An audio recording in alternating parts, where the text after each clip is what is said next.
Part 1. Stopping the World. 1. Reaffirmations from the world around us. I understand you know a great deal about plants, sir, I said to the old Indian in front of me. A friend of mine had just put us in contact and left the room, and we had introduced ourselves to each other. The old man had told me that his name was Juan Matus. "Did your friend tell you that?" he asked casually. "Yes, he did." "I pick plants.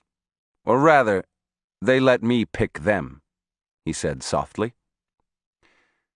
We were in the waiting room of a bus depot in Arizona. I asked him in very formal Spanish if he would allow me to question him. I said, "Would the gentleman, Caballero, permit me to ask some questions?"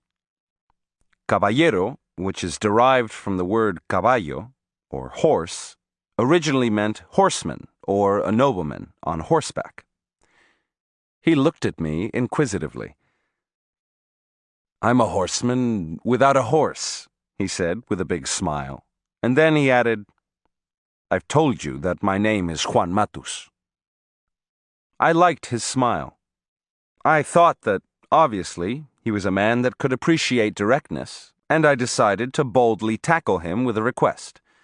I told him I was interested in collecting and studying medicinal plants.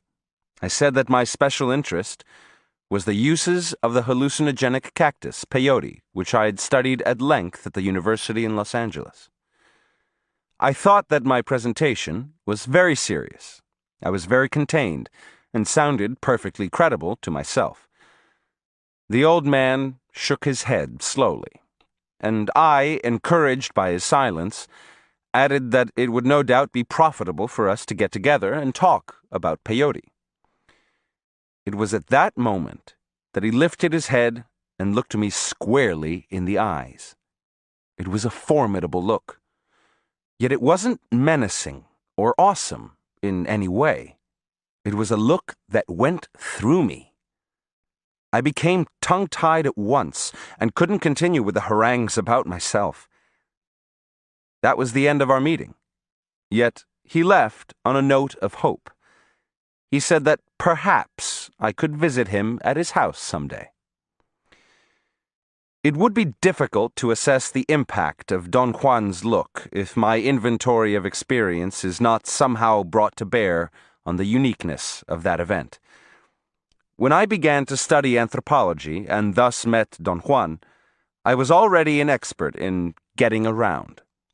I had left my home years before, and that meant in my evaluation that I was capable of taking care of myself.